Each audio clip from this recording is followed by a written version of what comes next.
sus hijos están siendo criados por una niñera digital, porque el niño tiene 2 o 3 años y muchas veces los padres no son conscientes del daño psicológico y el daño neurobiológico que esa pantalla puede ejercer en su desarrollo. Ya no vamos a ser libres, no vamos a ser propiamente seres humanos. La inteligencia artificial se irá acercando progresivamente hasta que no podamos vivir sin ella. Cada dispositivo será inteligente. La inteligencia artificial nos entretendrá, nos dirá qué comer y tal vez incluso qué hacer. Democratización del conocimiento o control y manipulación. La visión de un mundo donde el ser humano entregue su libertad a los algoritmos para hacer que estos actúen cada vez que tengamos que tomar una decisión. La fusión con la inteligencia artificial será inevitable. ¿Quién rechazará la oportunidad de una vida más larga y un cerebro mucho más inteligente? La presión social será un factor clave. Porque ¿quién se va a negar cuando todos los demás lo hagan? Está comprobado que aquellos niños y jóvenes que dedican más tiempo a las redes sociales y pasan largas horas en sus celulares, algo que está comprobado ya científicamente,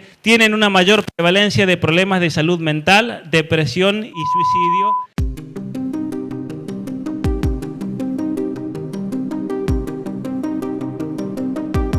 Apaga el celular y enciende tu cerebro. Ahora sí, con un fuerte aplauso, lo recibimos a Pablo Gurios y Turrieta.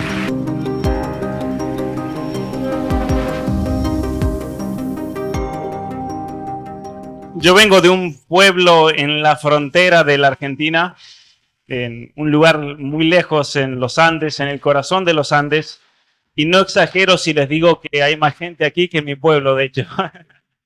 Para mí realmente es un honor estar aquí presente, especialmente siendo alguien de un lugar tan lejano, presentarse en la capital de la Argentina y especialmente con un auditorio realmente repleto con gente parada en los costados y atrás. La verdad que no me esperaba un recibimiento tan grande, pero quería agradecerle a todos ustedes por estar aquí presentes, agradecerles también de manera especial a los que han viajado de lugares tan lejanos para estar aquí, bueno, de Mar del Plata, de San Luis. Tenemos a alguien de Formosa y del Gran Buenos Aires, de tantos otros lugares. Gracias enormes porque para mí es un honor realmente encontrarme con ustedes en persona, que no hay nada mejor que encontrarse en persona. Y en esta conferencia de hoy quiero compartirles un poco algunas reflexiones que he venido haciendo en los últimos años con respecto a un tema muy delicado que nos está tocando de fondo a todos nosotros como sociedad. Como sabrán ustedes, yo escribí 2 libros profundamente conectados con la ideología de género y con todas las políticas públicas a nivel nacional, a nivel internacional, que trabajan efectivamente para imponer una nueva visión del ser humano, para imponer un nuevo paradigma, para imponer un nuevo modo de ver la realidad. Un modo que se caracteriza por una ideología posmoderna, una ideología deconstructivista, una ideología donde tenemos que deshacernos de todas las nociones que tenemos acerca del ser humano, acerca de la familia, de la vida, y que obviamente cuando eso se convierte en política pública se vuelve en algo muy peligroso. Esa fue la razón que a mí me motivó, estando en la universidad, a fundar o comenzar un canal de YouTube para realmente comenzar a formar a la gente, haciéndoles entender el porqué de la gravedad de esa situación, porque tal vez muchas personas ya habían salido de la universidad cuando se comenzó a gestar todo esto, o muchos jóvenes que sin querer, por ser víctimas también de un sistema educativo diseñado para ideologizar y para transformar las categorías de esos jóvenes, no tenían a veces las herramientas para darse cuenta y discernir esta situación. Y obviamente que la respuesta de la gente ha sido masiva, no solamente aquí, como podemos ver y comprobarlo en esta noche, sino en la mayoría de todos los países del continente americano donde me ha tocado viajar y presentar.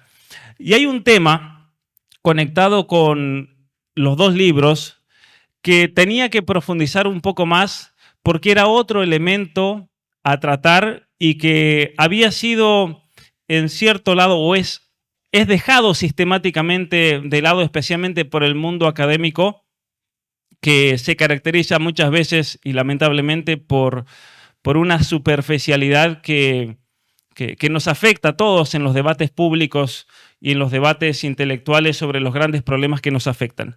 Y es el hecho de la influencia de la tecnología en la imposición de estas ideologías. Muchos de ustedes conocerán, y si no lo conocen, yo los invito a que vayan al canal de Miklos Lukács, donde él habla de esta variante tecnológica y especialmente cómo nos afecta en cuestiones muy concretas, como puede ser, por ejemplo, la tercerización de la reproducción humana. Y voy a poner un ejemplo muy claro y concreto que está en una conversación que hicimos hace exactamente 2 semanas cuando nos tocó dar una conferencia en México, está en mi canal de YouTube. Hoy en día tenemos todo un marco teórico, un marco ideológico que es el que va dirigiendo las investigaciones científicas. Y es un marco teórico que pretende transformar la misma naturaleza humana, y al transformar la naturaleza humana pretende transformar todas las instituciones naturales del ser humano, especialmente comenzando con la familia. ¿Cómo lo hacemos a eso? Hoy en día tenemos laboratorios que han logrado, atentos con esto, no es que están intentando, ya han logrado producir óvulos a partir de células madres masculinas, es decir, ya no va a hacer falta la mujer que ovule en su ciclo ovulatorio, y tenemos espermatozoides producidos a partir de células madres femeninas. Por lo tanto, tampoco vamos a necesitar ¿de quién? Del varón.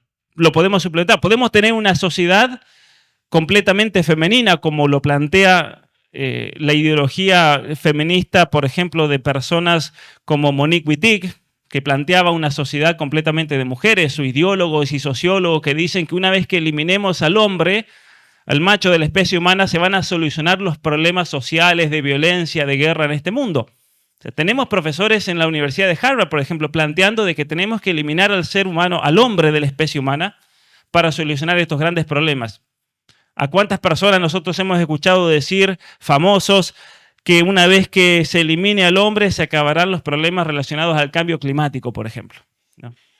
Pero es un hecho, ¿no? Es un hecho. Y una cuestión que mencionaba yo en esa conversación era cómo detrás de todos estos cambios tecnológicos y de esa tercerización de la reproducción humana, porque ya no va a hacer falta tener un hombre reproductor, una mujer que ovule, no va a hacer falta una mujer que, por ejemplo, lleve a ese niño fecundado in vitro a luz, no van a hacer falta ni siquiera, según estos planteos ideológicos, lo que se llaman los vientres de alquiler, porque ya tenemos casos, atentos, en el año 2017 tuvimos el nacimiento de 2 corderos gemelos que fueron fecundados in vitro y que fueron básicamente llevados a término al nacimiento en bolsas artificiales, en biobolsas, ¿sí? Vientres artificiales, que la intención es lograrlo en seres humanos.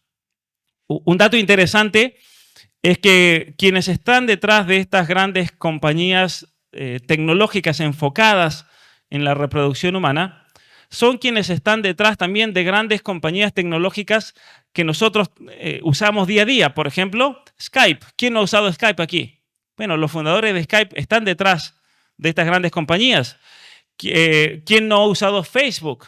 Bueno, tenemos Facebook detrás de estas compañías. El caso de Amazon. Tenemos el chat GTP, que se ha hecho tan famoso recientemente. Bueno, Sam Altman es uno de los fundadores de la compañía que se está dedicando a producir óvulos y espermatozoides a partir de células madres de tal manera que podamos deshacernos del hombre y la mujer. Basta con tener material genético guardado de otras generaciones, material genético guardado, por ejemplo, de los PCR que se han hecho a nivel mundial, y con eso es suficiente para luego poder comenzar a producir nuevos seres humanos. Entonces, la tercerización del ser humano y la influencia de la tecnología al respecto. Y vamos a comenzar con esa idea. Hay un marco teórico que va guiando estas investigaciones. No solamente para tercerizar a la reproducción humana, sino también para tercerizar el conocimiento. ¿Qué significa tercerizar el conocimiento, tercerizar las capacidades cognitivas?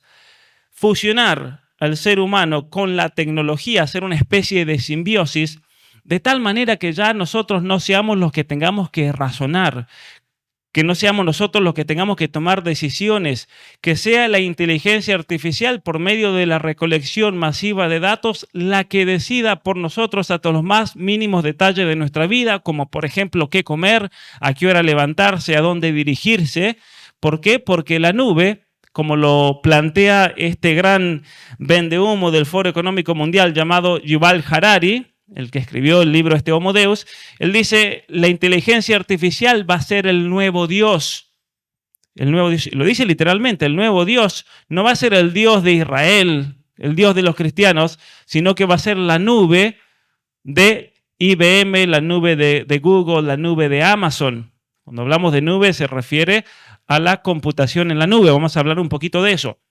Entonces, hay un proyecto por tratar de tercerizar el conocimiento y generar una simbiosis. Hay un proyecto, por ejemplo, del Foro Económico Mundial para transformar los proyectos educativos a nivel mundial. Ya están, de hecho, en prueba piloto en algunos distritos educativos en Estados Unidos y en Canadá, donde el aprendizaje del niño va siendo guiado por medio de la recolección de datos, el reconocimiento facial, la inteligencia artificial, para tratar de ir guiando sus sentimientos de acuerdo a 3 principios fundamentales. A ver quién adivina cuáles son esos 3 principios fundamentales. Son la diversidad, igualdad y la fraternidad. Bueno, la fraternidad es el principio de la Revolución Francesa. Diversidad, igualdad y está faltando uno. Y la inclusión, muy bien, un aplauso, se ganó un libro. Y la inclusión. La inclusión. Entonces, por medio del reconocimiento facial, hoy en día podemos analizar los sentimientos de un niño y la maestra puede saber en vivo y en directo. Esto ya está hecho, esto no es algo que están planteando para el futuro. Las maestras pueden saber en vivo y en directo en su pantalla si Jorgito y María, cuando se hizo la presentación del drag queen que vinieron a la escuela, tuvieron aceptación o rechazo. ¿Cuál es el nivel de inclusión que tienen? ¿Cuál es el nivel de diversidad? Y hay métodos y tecnologías, como por ejemplo pulseras electrónicas, que ya están tratando de modificar la conducta de niños de 3, 4 y 5 años al modo como se entrena un perro. ¿Alguno de ustedes ha tenido que entrenar un perrito? Bueno, muchos de ustedes viven en departamento, así que no tienen que preocuparse por los perímetros. Pero una persona que vive en el campo, una manera de asegurarse que el perro no se escape de un cierto perímetro imaginario es entrenándolo por medio de golpes de corriente pequeños, donde el perro sabe que si pasa de esa línea blanca, de hecho a mí me hicieron eso, ahora si yo paso la línea blanca, el héroe de Malvinas por ahí me dijo, si pasas de esa línea, no te va a dar la luz y te va a dar un chicotazo. Y resulta que los sistemas de inteligencia artificial pueden captar elementos que son subconscientes para el ser humano, pero que se manifiestan por medio de la retina, de los ojos, de movimientos faciales, y puede determinar si ese niño está siendo lo suficientemente inclusivo, lo suficientemente diverso, si está aceptando el dogma de la igualdad por medio de vibraciones que le van a enseñar al niño, no está siendo lo suficientemente inclusivo.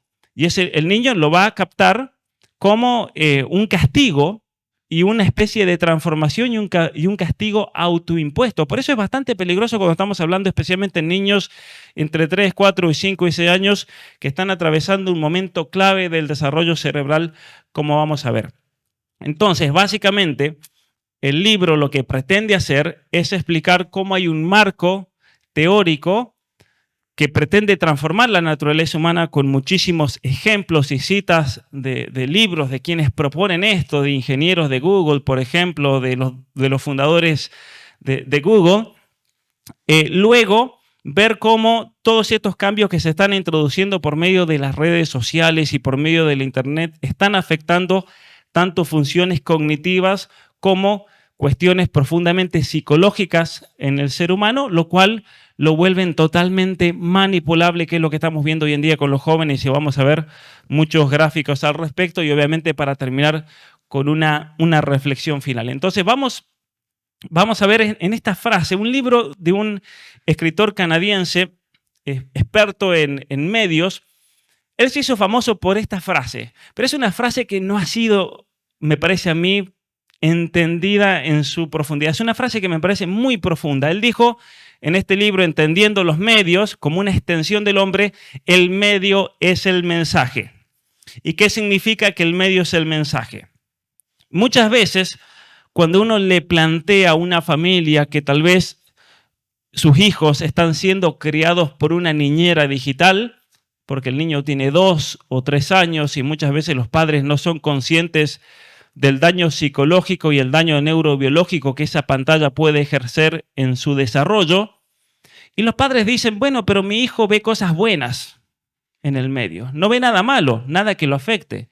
Nosotros tendemos a juzgar a la tecnología como si fuese simplemente una herramienta, como algo totalmente neutro, como si la herramienta va a ser buena si el resultado es bueno y la herramienta es mala si obviamente el resultado es malo. La juzgamos de acuerdo a una función meramente utilitarista.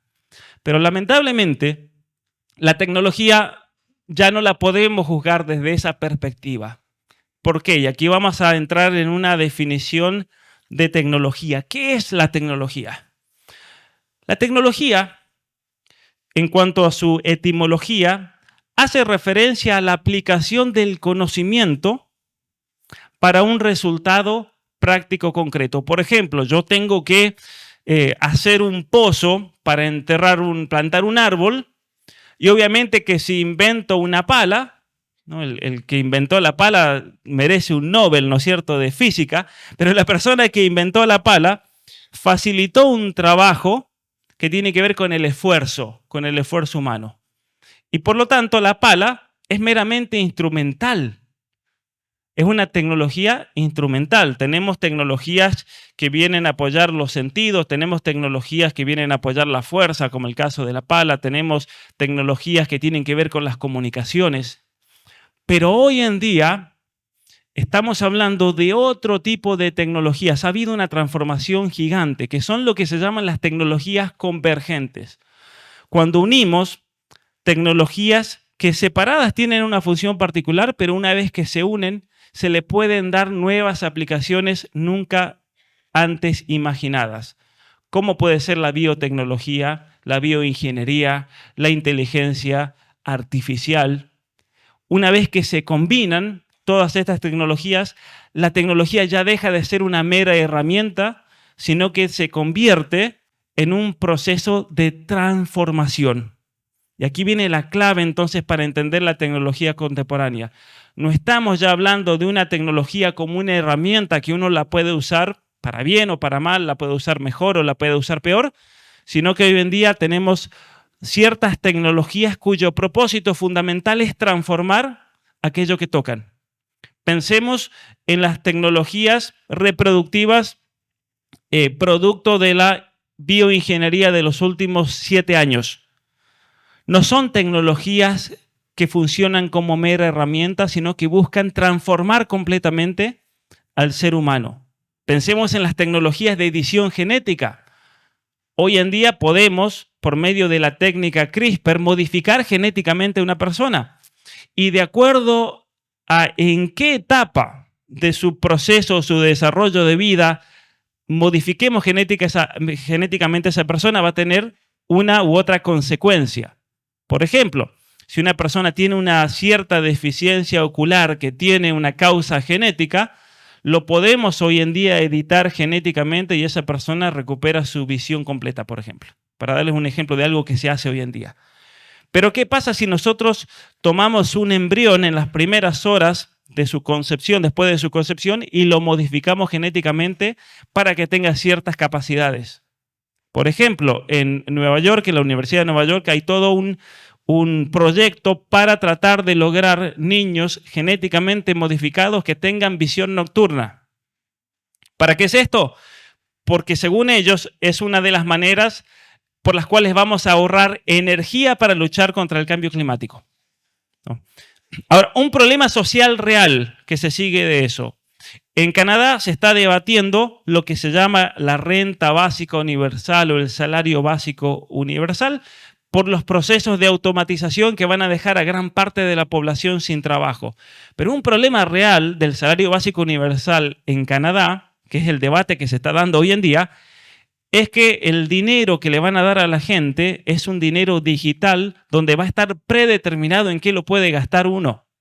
No va a haber absolutamente ningún tipo de libertad económica. En nombre del cambio climático, por ejemplo, para el año 2035, absolutamente todos los vehículos que circulen por las calles de Canadá tienen que ser eléctricos, pero con una particularidad, que esos vehículos, que es una utopía, hasta el mismo Elon Musk dijo, eso es imposible de lograr de repente para el año 2035 tener vehículos eléctricos, porque ¿cómo lo vas a cargar, no es cierto? Ese es el gran problema. Hay gente que cree que con ser eléctrico, ponerlo al sol, se carga solo, ¿no?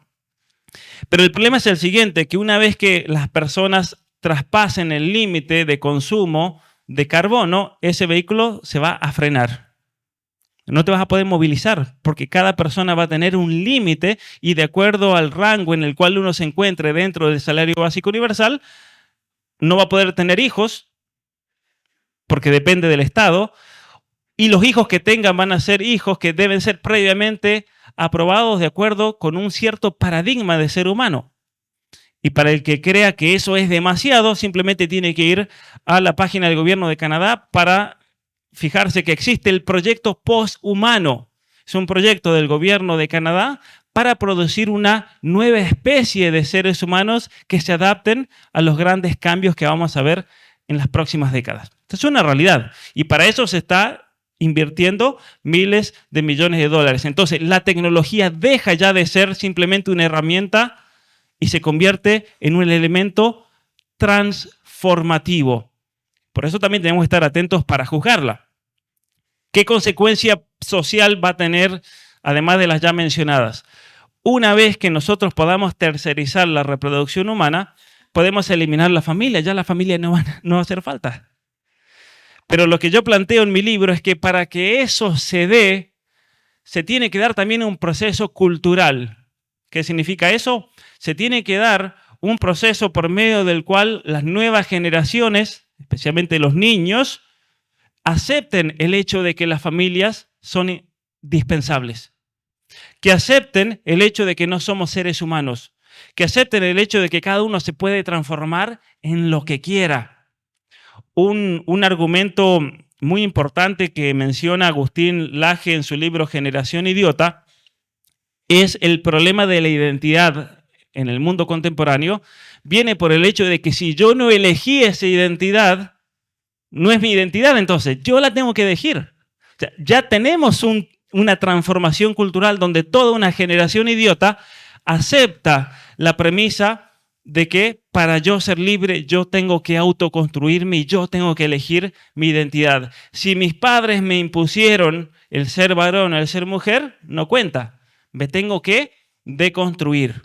¿No? Y aquí viene entonces el problema, lo que yo menciono en el libro Las mentiras que te cuentan, toda esa transformación cultural necesaria para que se dé. Entonces, cuando decimos que el medio es el mensaje, lo que estamos diciendo es que el medio es más importante que el mismo mensaje. Una mamá me dice, no, pero mi niño ve cosas buenas. Sí, pero el medio está transformando las capacidades cognitivas de tu hijo. Ese medio puede estar induciendo a tu hija, adolescente, a graves problemas psicológicos. Y eso es lo que hay que estar atento. ¿Se entiende? Muy bien. Democratización del conocimiento o control y manipulación. Cuando surge el Internet, especialmente en el año 1995, donde se comienza a expandir por los hogares, todos los grandes defensores de estas compañías tecnológicas surgientes o que estaban surgiendo en esos momentos, hablaban de la democratización del conocimiento, de que finalmente el Internet iba a llegar a todas las casas. Todavía no se sabía lo del celular, pero imaginemos, todos tenemos la información del Internet al alcance de nuestras manos. Y hablaban de una democratización. todos íbamos a tener ese acceso y por lo tanto iban a acabarse las divisiones sociales, las divisiones de clases, iba a ser una sociedad más inclusiva, cuando en realidad nada de eso obviamente se ha cumplido, pero lo que sí tenemos es una sociedad víctima del control y la manipulación total. Vamos a darles un solo ejemplo. Les voy a pedir la ayuda a todos ustedes. Todos los que tengan un celular iPhone, levanten la mano. Muy bien. El resto, todos tienen un Android, porque son las únicas dos opciones que hay. Bueno, los que tienen un iPhone, tienen una cámara delante ustedes del iPhone, ¿no? Qué hermoso, pues se pueden sacar selfies ahora. Bueno, el propósito de la cámara delantera de todos los celulares no es sacarse un selfie, eso fue la excusa. El propósito de esas cámaras, y eso es algo que lo documento muy bien en mi libro, fue el reconocimiento facial. ¿Por qué? Porque hay agencias de inteligencia artificial que están analizando constantemente el rostro de cada uno de ustedes cuando están frente al celular. ¿Por qué? Porque hay muchas maneras de analizar la efectividad de un producto. Una manera de analizarlo es, yo vi un comercial sobre Coca-Cola y me compré una Coca-Cola cuando fui al supermercado. Y ellos pueden conectar esos puntos. Bueno, fue efectivo, pero es difícil seguir realmente el efecto, porque puede ser que no me compré la Coca-Cola ahora, pero tal vez en 6 meses me dio sed y me compré una Coca-Cola gracias a la influencia de esa propaganda que yo vi, y entonces sí funcionó.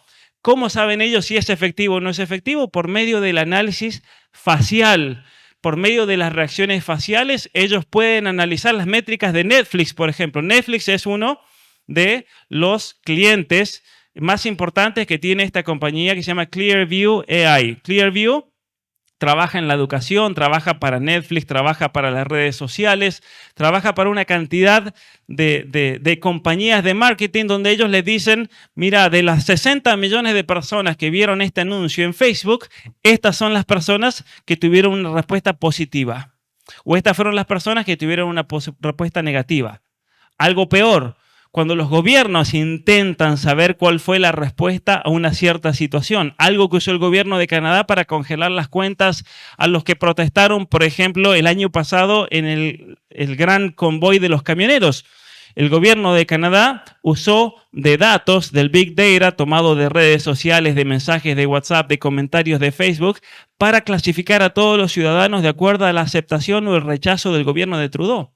Pues tenemos hoy en día gobiernos, el caso de China obviamente es paradigmático, que están usando de toda esta data con fines que van mucho más allá de la simple vigilancia y el control, sino que hablamos de manipulación total. Yo les hice levantar la mano del iPhone. ¿Por qué? El iPhone tiene, a partir del año 2017, la capacidad de reconocimiento facial para abrir sin tener que poner la clave. ¿Cuántos puntos del rostro analiza el iPhone todo el tiempo? Todo el tiempo, 100% del tiempo, mientras lo tienen delante de ustedes. ¿Alguien se anima a decir un número?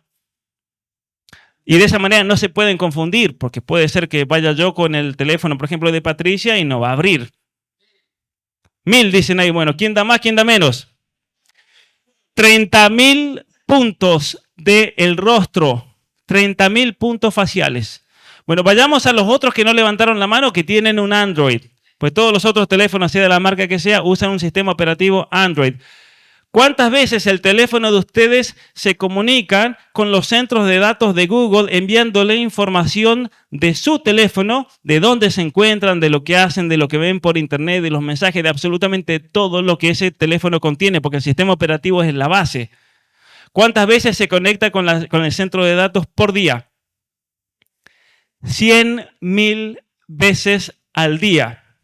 De hecho, Google en este momento hace todo un análisis de datos sabiendo que todos ustedes estuvieron presentes en esta conferencia si tenían ese teléfono, porque pueden analizar los datos por medio de inteligencia artificial y pueden ponerlos en un cierto perfil ideológico, como personas tal vez que pueden ser comprometedoras para un gobierno o para ciertas ideas, por darle simplemente algunos ejemplos. Entonces estamos hablando verdaderamente de control y manipulación más que democratización. Muy bien. Hay un elemento que es clave para entender todos estos procesos y cambios tecnológicos que tienen que ver con la deconstrucción del ser humano. La idea de deconstrucción del ser humano surge del ámbito de la filosofía. Pero es una filosofía que luego termina permeando la inteligencia de quienes se dedican a desarrollar ciertas tecnologías, especialmente en las grandes compañías tecnológicas. Aquí está el problema, porque quienes están a cargo de Google, de Facebook, de Amazon, ellos no leen la Suma Teológica de Santo Tomás de Aquino. Ellos se están guiando por una ideología concreta y aquí es el problema. Sí o sí nosotros necesitamos tener un marco teórico para desarrollar algo, un por qué, un para qué tipo de ser humano queremos lograr, de qué manera queremos nosotros asistir al ser humano. Y central para poder entender esto, tenemos la idea de la deconstrucción del ser humano, que nosotros tenemos que dejar de ser seres humanos básicamente para transformarnos en algo más. Vamos a la siguiente, el punto muerto. ¿Han sentido ustedes alguna vez hablar del punto muerto? Bueno, el punto muerto es un término muy específico del ámbito de lo que se llama la filosofía de la tecnología, pero también de los escritos de quienes promueven estas tecnologías de transformación. El punto muerto. También se lo conoce como la singularidad.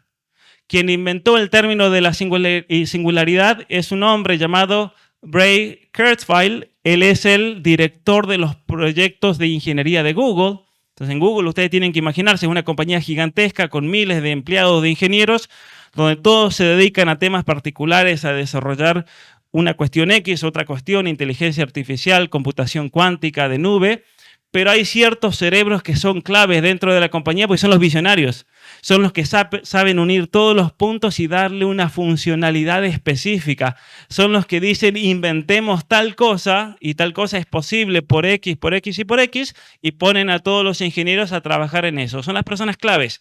Y son los ideólogos. Todas las compañías tienen ideólogos. Y son personas que en muchos casos han estudiado humanidades, han estudiado filosofía, pero tienen grandes conocimientos tecnológicos. Muy bien. ¿Qué les evoca esa imagen que ven ahí en la pantalla? La evolución. La evolución, básicamente, en términos generales, plantea el hecho de la procedencia y el salto de las especies, desde el caso del chimpancé al Homo sapiens. No vamos a discutir el hecho de si se puede dar así o no, vamos a dejar eso de lado, pero tomen el hecho de la evolución.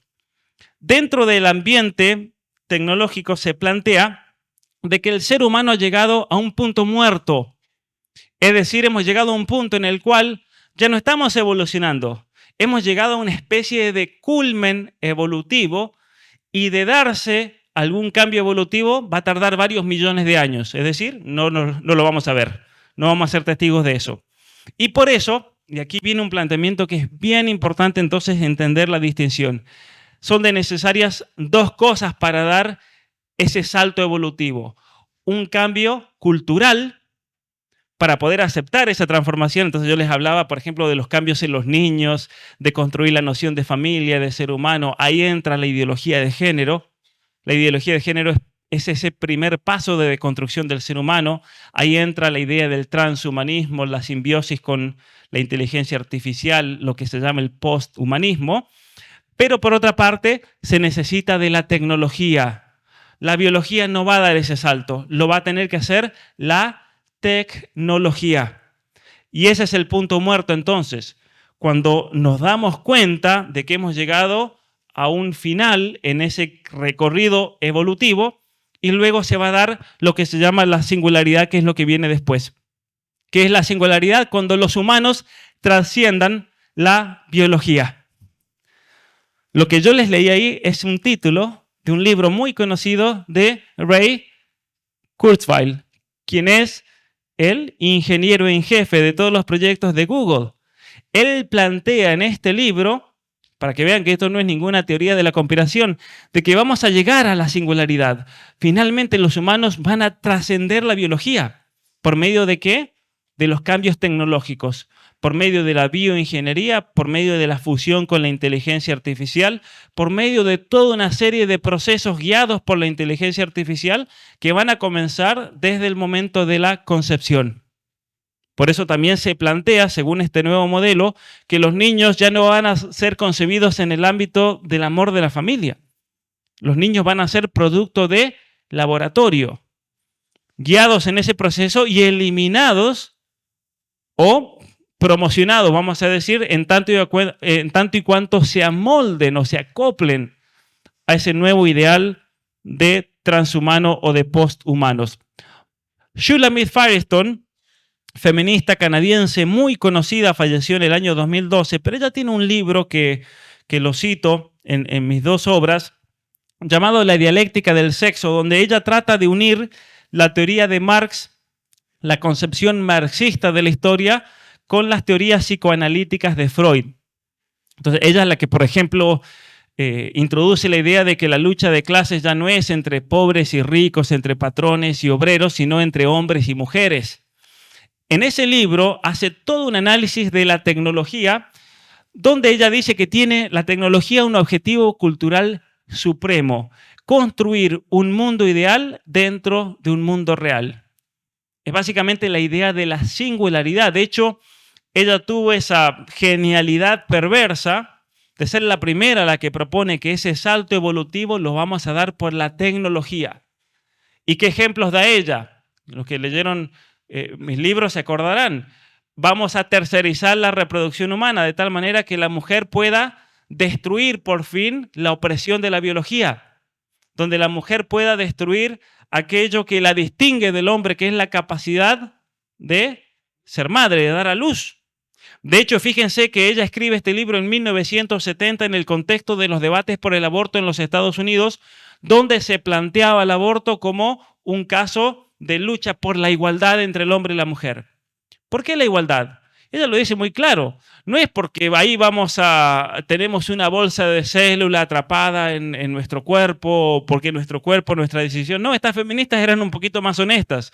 Ellas decían, porque el quedarse embarazada pone a la mujer en una situación de distinción con el hombre. Y si queremos ser iguales al hombre, tenemos que tener la capacidad de no tener hijos.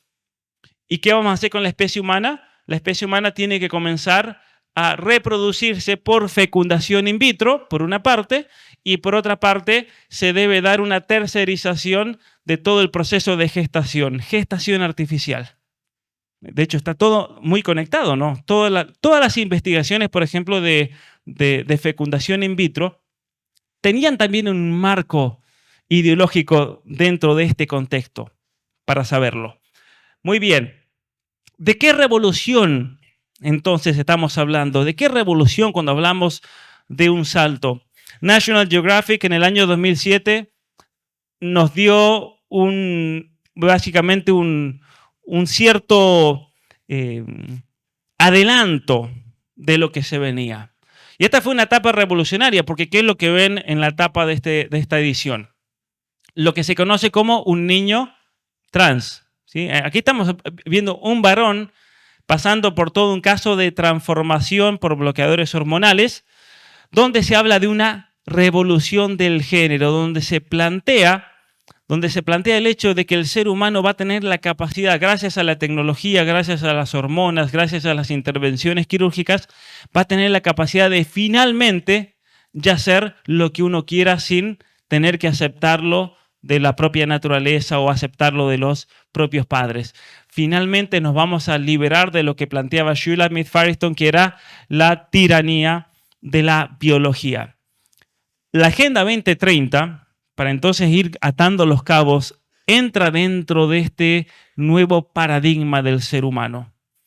Porque la Agenda 2030, en esa especie o ese intento de volverse o convertirse en una constitución global supranacional, tiene elementos muy claros a lo largo del desarrollo de los planteos y los objetivos, muy claros con respecto a ese nuevo paradigma o esa nueva visión del ser humano. Hay dos objetivos específicos, el de la igualdad de género y el número 10, reducción de las desigualdades, donde específicamente se plantea entonces que el nuevo paradigma del ser humano ya no va a ser un ser humano como nosotros lo entendemos, un ser humano racional, hombre o mujer, constituido biológicamente como tal, sino basado ya en la nueva concepción del género, un ser humano totalmente deconstruido. Y los efectos los estamos viendo. Alguno me preguntará, ¿cómo o cuándo te comenzaste a plantear la influencia de la tecnología, no solamente de las escuelas, de las políticas, de los gobiernos, de los programas de educación sexual integral, por ejemplo, sino el aspecto concreto de la tecnología en ese cambio de paradigma? Cuando, básicamente hace unos años, hicieron un censo muy grande, lo hicieron en Canadá, lo hicieron en Estados Unidos, lo hicieron también aquí en Argentina. Recordarán que por primera vez en la historia, lo dijeron todos los diarios, se censó a la población transgénero, ¿recuerdan ustedes? Eso fue básicamente un mandato de las Naciones Unidas para tener datos concretos. Y en Estados Unidos es realmente muy clara la situación y especialmente el cambio generacional y la influencia de este paradigma, porque la generación Z, es decir, aquellos nacidos después del año 1997, el 19,7% se declaró LGBT o transgénero. Aquí lo vemos cómo fue variando del 2020 al 2022, ¿no? Un salto gigante comparado con los millennials, que es el grupo amarillo, la generación X del 65 al 80, los baby boomers del 46 al 64 y luego los nacidos, los tradicionalistas, le dicen, los nacidos antes de 1946. Aquí tenemos un dato empírico, aunque obviamente, como ustedes saben, las encuestadoras mienten, las encuestadoras a veces publican lo que el que paga más, el que paga masa o más, no sé cómo se dice en Argentina, dan los resultados, pero es así, ¿no? Pero tenemos ciertamente un cambio generacional y un cambio de paradigma que es bastante preocupante. Y analizando estos datos, yo dije, aquí no basta solamente con la educación sexual integral, no basta con los planes del gobierno, con las nuevas leyes. Aquí tenemos un elemento que penetra profundamente en la vida de cada hogar y tiene que ver con las redes sociales. Al menos era la hipótesis que yo me comencé a plantear hace más o menos 3 años. Y después de 3 años de investigación puedo confirmarles que de hecho esto es así. Hay un libro escrito por una profesora de la Universidad de Oxford, experta en inteligencia artificial. Su nombre es Catriona Campbell.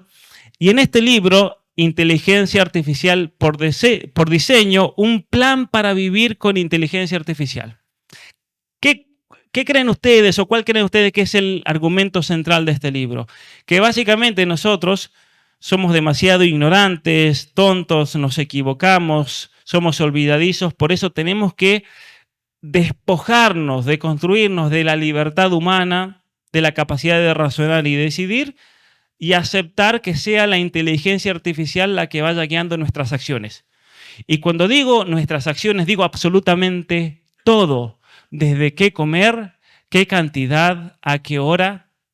Es como si el chat GTP nos diese una respuesta de cuál debe ser nuestro modelo de vida, que eso va a estar obviamente combinado, ella plantea ahí, por medio de la recolección de datos. Por eso es importante tener sensores, por eso es importante tener chips subdermales en el cuerpo para que vayan midiendo todos los niveles hormonales, los niveles de vitaminas, tener básicamente la mayor cantidad de recolección de datos posible, incluyendo el reconocimiento facial para los estados de ánimo, los estados psicológicos.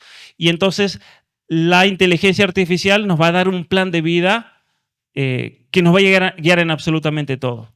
Con la conclusión obvia de que nuestra vida va a terminar siendo totalmente artificial y va a ser una vida totalmente inhumana porque habremos dejado de lado un elemento distintivo del ser humano, que es la conjunción de la inteligencia y la voluntad en el acto libre.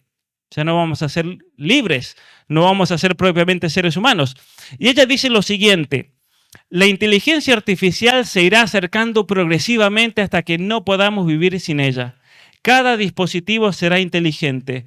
La inteligencia artificial nos entretendrá, nos dirá qué comer y tal vez incluso qué hacer. Más terrible todavía que eso es la siguiente frase. Yuval Harari plantea él en Homo Deus, como les comentaba hace un rato, la visión de un mundo donde el ser humano entregue su libertad a los algoritmos para hacer que estos actúen cada vez que tengamos que tomar una decisión. Básicamente es la misma idea. ¿Dónde lo dijo a esto Yuval Harari? En su exposición en el Foro Económico Mundial en junio del 2018, donde plantea que las compañías tecnológicas del mundo, que estaban todos ahí presentes, deben unirse para entonces lograr esa transformación del ser humano guiada por la inteligencia artificial. Y volvamos a Catriona Campbell, porque aquí ella comienza a hablar ya de los niños. La fusión con la inteligencia artificial será inevitable. ¿Quién rechazará la oportunidad de una vida más larga y un cerebro mucho más inteligente?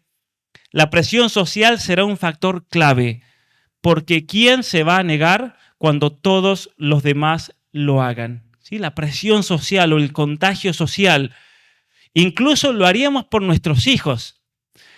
¿Por qué no fusionarnos con la tecnología y dejar que la inteligencia artificial guíe sus vidas hasta el más mínimo detalle? Y es interesante que en este capítulo ella desarrolla la idea de la competitividad entre los padres, porque ninguno quiere que el hijo sea el fracasado de la escuela. Y entonces basta con que un solo papá fusione a su niño con la inteligencia artificial para que todos los demás sigan en esa competencia. Es algo realmente preocupante porque habla de un cambio verdadero de ser humano. Entonces el objetivo es una nueva visión del ser humano que busca destruirlo para así trascenderlo. Algo que a mí me quedó clarísimo y confirmado después de leer toda esta literatura científica actual de personas que son consultores del Banco Mundial, son consultores de las Naciones Unidas, son consultores y trabajan para el Foro Económico Mundial y obviamente trabajan en las grandes compañías tecnológicas del momento. No son cualquiera, ¿no? No son cualquiera, no son, como diría Cristina, de la Universidad de La Matanza, ¿se acuerda cuando dijo? No, son gente que realmente está metida en el quid de la cuestión. Y por eso también es preocupante, porque son los que proponen las ideas que luego terminan en las aplicaciones y en nuestros celulares y que se van básicamente uniendo con una serie de datos gigantescos que van tomando de nuestras actitudes, de nuestra conducta, hasta de nuestro modo de caminar y comportarnos. Sergey Brin es uno de los cofundadores de Google, hombre importante obviamente por la influencia mundial de la compañía actualmente más grande del planeta Tierra, y él decía lo siguiente: una vez que se una toda la información contenida en la nube al mismo cerebro humano, eso es por el proyecto del chip, por ejemplo, de Neuralink, tiene como objetivo unir el conocimiento de la nube, de tal manera que si yo pienso una palabra, o pienso una fecha, o pienso sobre una persona y quiero saber más de ello, la nube de Google inmediatamente me responda en mi cerebro sin yo tener que leer una pantalla. Y se están haciendo muchísimos experimentos al respecto. Si eso se va a lograr o no se va a lograr es otro tema. Hay una discusión muy grande al respecto del conocimiento humano, pero lo importante que yo quiero que ustedes entiendan es que esto es lo que ellos se plantean. Una vez que se una toda esa información de la nube al mismo cerebro humano, ya no será nuestro cerebro quien realice las funciones cognitivas, sino un cerebro artificial mucho más inteligente que tu cerebro. Entonces, así como por ejemplo Miklos plantea en su libro Neoentes la tercerización de la reproducción humana, lo que yo planteo en este otro libro que complementa eso es la tercerización del pensamiento humano. Vamos a tercerizarlo, ya no voy a tener que pensar. Ahora, ¿qué consecuencias se sigue de eso? Si yo no tengo que pensar, ya no tengo que ir a la escuela. ¿Para qué voy a ir a la escuela? Ya no tengo que ir a la universidad, no tengo que especializarme. La inteligencia artificial va a asumir todas las funciones del ser humano y todos los oficios del ser humano. De tal manera que ya no va a hacer falta estudiar medicina, porque la inteligencia artificial va a poder incluso ir incorporando nuevo conocimiento por medio del aprendizaje de máquina, de tal manera que va a ser mejor que cualquier médico, que cualquier ingeniero, que cualquier arquitecto. Al menos eso es lo que se plantea, ¿no?, en estos procesos de automatización, según los cuales el 40% de la población mundial va a perder sus empleos para el año 2050. Sí. Lo cual es una realidad posible.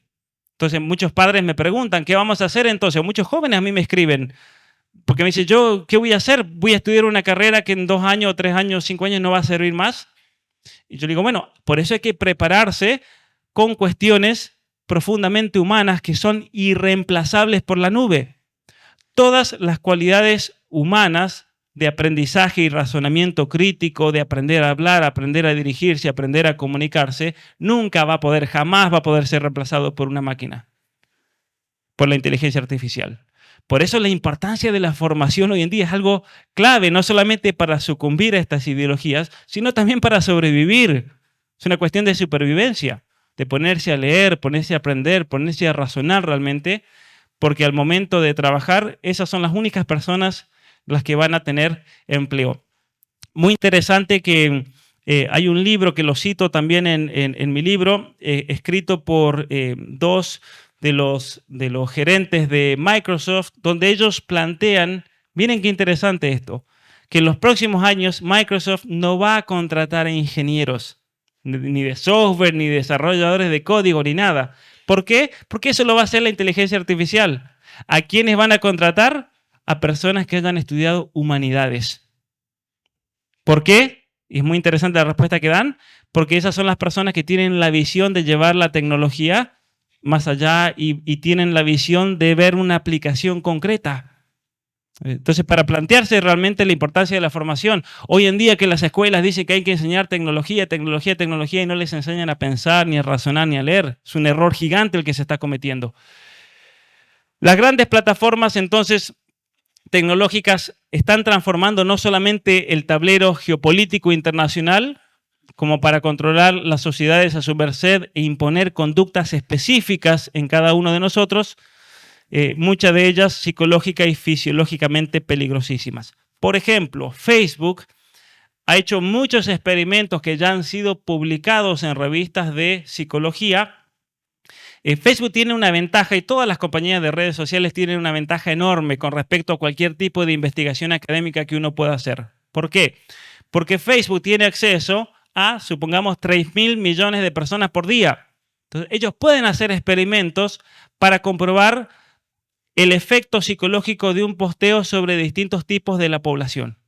Y es muy interesante, que también ahí lo cito en mi libro, cómo ellos han inducido y han logrado hacerlo, ya lo han demostrado y conocen el mecanismo y está incorporado en el algoritmo, han inducido a personas a ciertas conductas y especialmente ciertos estados emocionales. Hoy Facebook tiene la capacidad de inducir a personas a la depresión, por ejemplo. Eso está demostrado.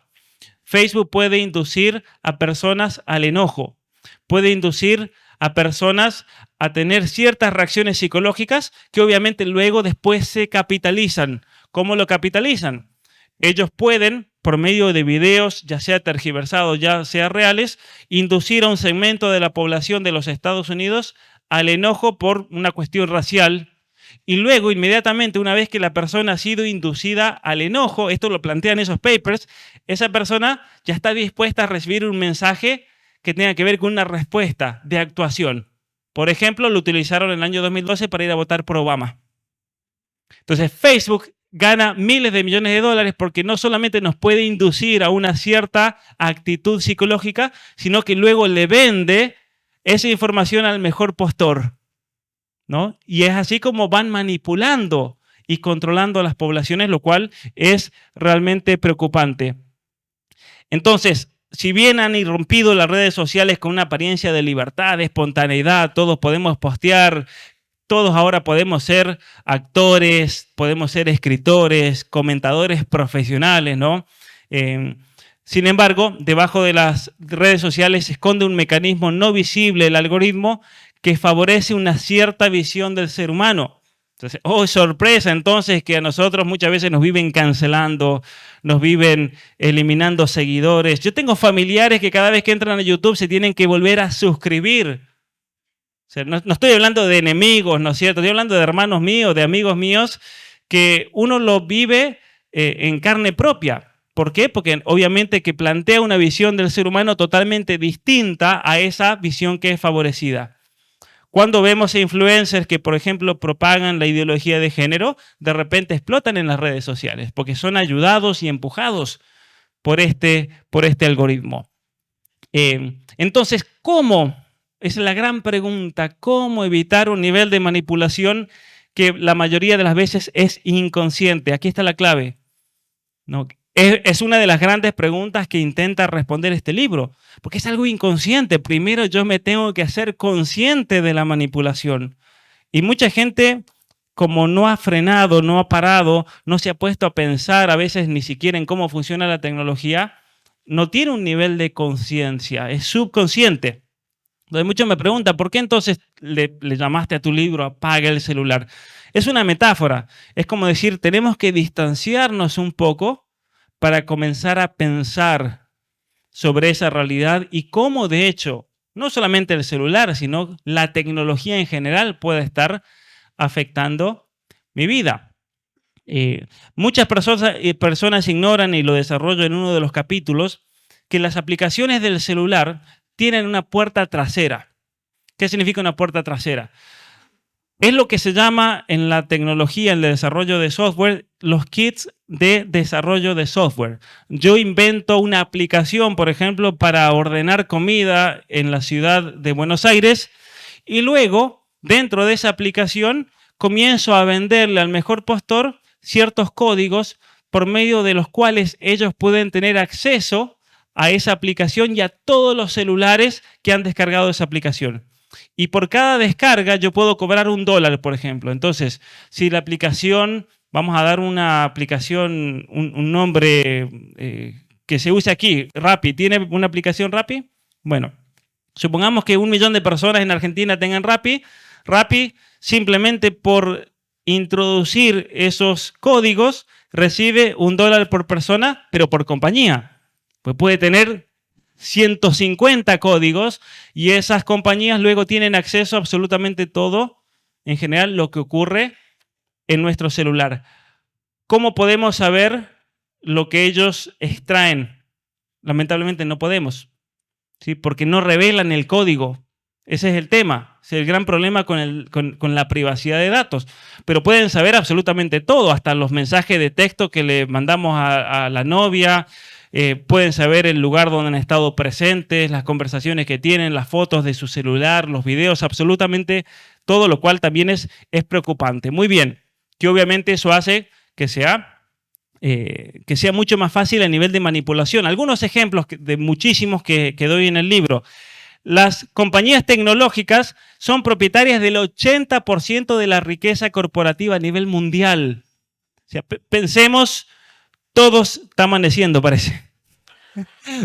Pensemos, bueno, los que están en YouTube no se dan cuenta, pero cantó un gallo ahí. Pensemos en todas las compañías del mundo, los pequeños negocios, los kioscos, los almacenes, todo. Si nosotros unimos el 100%, las compañías tecnológicas tienen el 80%. Información. Google conduce el 90% del total de las búsquedas, lo cual a Google le da un poder gigantesco, porque ellos pueden conocer nuestros intereses, nuestro pensamiento, pueden conocer nuestros deseos, ¿no? Por medio del manejo de la información se puede conocer mucho sobre la persona, incluso cosas que tal vez uno no quiere que se sepan sobre uno y ellos obviamente lo venden. Alcance poblacional. Meta controla el 74% a nivel mundial del alcance del Internet. Es impresionante. Entre Facebook e Instagram. Y ahora Facebook ha anunciado que va a sacar la competencia de Twitter, creo que es el día jueves, ¿no? Por lo tanto, para expandirse mucho más en el mercado del Internet. El manejo de publicidad. Google y Facebook manejan el 90% a nivel mundial. ¿Cómo puede ser que Google y Facebook manejen el 90%? ¿Por qué? Porque ellos tienen bases de datos gigantescas con conocimiento exacto de cada uno de nosotros, que luego se va recopilando, y esa identidad digital, todos nosotros tenemos una identidad digital en Facebook, por ejemplo. Sea que tengan Facebook o no tengan Facebook, no importa. Y uno dirá, pero ¿y si yo no tengo Facebook, cómo hace Facebook para tenerlo? Porque ellos compran esos datos de los vendedores de datos, compañías que se dedican a comercializar, y todos nuestros celulares, aquí viene el tema, tienen una especie de identificación, como un DNI, que luego todos los códigos de datos que salen de las distintas aplicaciones van con ese DNI particular, y entonces las compañías pueden unir esos datos por más que vengan de lugares muy diversos. Y se va armando todo un perfil digital. Eso es el Big Data. Y una vez que ellos tienen ese conocimiento casi perfecto de nuestro rostro, de nuestras reacciones faciales, de nuestros sentimientos, de nuestra psicología, de nuestros problemas, de obviamente todas las búsquedas que hemos hecho en Google, ellos van a saber muchísimas cosas de nosotros, pueden tener un perfil que luego la inteligencia artificial puede tratar de quebrar a esa persona psicológicamente, anímicamente o especialmente irla guiando en una dirección determinada. Sistemas operativos, el 95% de las computadoras usan Microsoft y Apple. Vamos al siguiente, los teléfonos. El 99,1% de los celulares usan o Apple o Google, Android, ¿no? Casi no hay opciones fuera de ese mercado. Básicamente hay que tener un conocimiento tecnológico bastante avanzado para salirse del sistema. Y es muy difícil, la mayoría de la gente no lo tiene eso. Comercio online, el 49,1% de las ventas en Estados Unidos fueron hechas por Amazon. Vamos al siguiente sobre servicios computacionales y de nube. Amazon controla el 33%, Microsoft el 20% y Google el 9%. O sea, esto es la nube, los centros de datos. Es interesante, para que ustedes entiendan qué es la nube, nosotros tenemos en este momento los celulares más potentes de la historia de la humanidad, pero a su vez son los celulares con menos uso en la historia de la humanidad. ¿Por qué? Porque hoy en día todo se hace en la nube. Ustedes hacen una búsqueda y no es el celular el que se pone ahí a hacer todas las operaciones matemáticas. Es la nube que está en California. Ustedes simplemente se conectan por internet. Juegan videojuegos. ¿Se acuerdan que en nuestra época había que tener el disco para jugar un videojuego o lo que sea? Hoy en día es por la nube. No hace falta. YouTube. ¿Tienen que descargar los videos para ver un video de YouTube? No, los ven directamente en la nube. Tenemos teléfonos y computadoras potentísimas, pero que hoy en día todas las operaciones en general se hacen en la nube, hasta los grandes procesos, por ejemplo, de Adobe y de muchos programas de edición ya tienen la oportunidad de hacer todo en la nube con computadoras súper potentes. Muy bien. Internet satelital, SpaceX de Elon Musk y Amazon van a tener el control total de las comunicaciones. Cuando esto logre expandirse a nivel mundial, todas las otras compañías de comunicaciones van a morir totalmente. Sí, claro, no sé cuántas otras compañías hay aquí, ya tienen la sentencia de muerte, salvo que se asocien luego con Elon Musk o con Amazon. Pero ese va a ser el Internet del futuro, satelital. Entonces, existen mecanismos tecnológicos que apuntan no solo a vigilar, sino por sobre todo a manipular al ser humano para tratar de cambiar su conducta, para cambiar su estado psicológico, o es simplemente una teoría de la conspiración. Bueno, yo creo que queda más que claro. Vamos a pasar a la otra, por favor. Queda más que claro en este momento. Miren, ayer simplemente elegí una aplicación que es muy popular hoy entre jóvenes, adolescentes, una aplicación de citas, Tinder. Simplemente hay que ir a, ya sea que tengan Apple o Android, donde se descargan, y ahí van a aparecer la cantidad de datos que esta aplicación extrae constantemente del celular. Desde el nombre, los mensajes, los contactos, todas las fotos, todas las búsquedas en internet, información sensitiva que tiene que ver con la salud, con las ideas, con los comentarios que hace uno en las redes sociales, hacen todo un perfil ideológico y otra cantidad enorme de información. Además, y otra cantidad enorme de información que es en los kits de desarrollo de software, que ellos no revelan cuánta información. Y luego, pasamos al siguiente, ellos los mantienen y comercializan los datos por 10 años luego de eliminar la aplicación. Entonces, es impresionante cómo todas estas aplicaciones, este es un ejemplo nomás, la cantidad de información que ellos recopilan de mensajes de textos, de emails, de la geolocalización, de las llamadas, de prácticamente absolutamente todo lo que nosotros hacemos con nuestro celular. Entonces, y esta es la gran pregunta, ¿estamos frente a la automatización y la tercerización de distintas actividades del ser humano, incluida la reproducción, el conocimiento y la decisión libre? Ciertamente que sí. y la razón por la cual se extraen datos del celular, del Internet de las cosas, del televisor, hasta hoy en día del lavarropa, de las heladeras inteligentes, se extraen datos constantes de las cámaras de seguridad, del timbre, de los enchufes. En Estados Unidos no hay cosa hoy en día que no sea inteligente de las que se venden en el mercado, ¿sí? China es interesante cómo vende productos muy baratos. ¿Pero por qué vende productos muy baratos? Antiguamente era porque eran de mala calidad, ¿no es cierto? O sea, está hecho en China, era de mala calidad. Hoy en día no es el caso. Hoy en día China vende productos de menos costo. Incluso ellos lo venden con pérdida. Están vendiendo con pérdida. ¿Por qué es eso? Porque ellos hoy en día, el gobierno chino se ha dado cuenta que el negocio del espionaje digital genera mucho más dinero que el producto mismo. Entonces a ustedes le pueden vender una aspiradora con el 50% del costo de producción, pierden el 50%, pero luego lo recuperan los 2, 3 o 5 años que ustedes usen esa aspiradora, porque esa aspiradora les va a recolectar una cantidad de datos gigantesca. Es muy interesante que hay uno de los centros de datos que usa China para Sudamérica está en Venezuela. Y ingenieros de datos venezolanos revelaron el año pasado, porque dijeron, no, esto ya es imposible, o sea, esto la gente lo tiene que saber.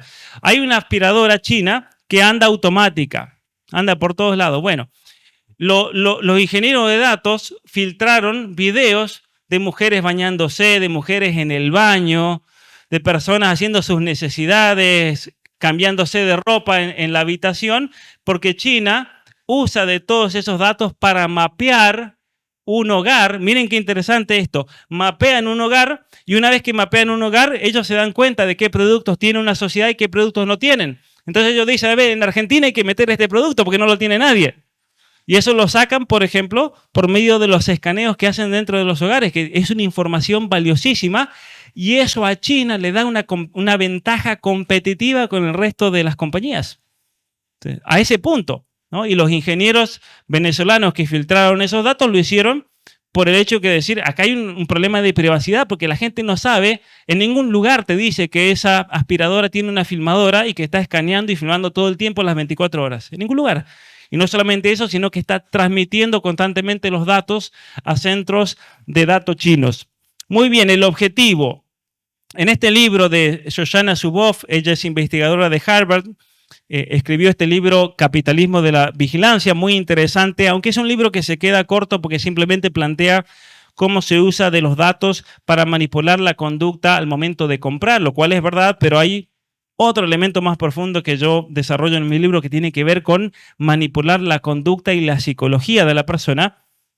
Ella se entrevistó con uno de los ejecutivos de Google, no revela el nombre por una cuestión de anonimato que pidió, pero volvamos por favor. Ella decía, este hombre decía, el objetivo en todo lo que hacemos en Google es cambiar la conducta real de las personas y cambiarla a gran escala. Ese es el objetivo de Google.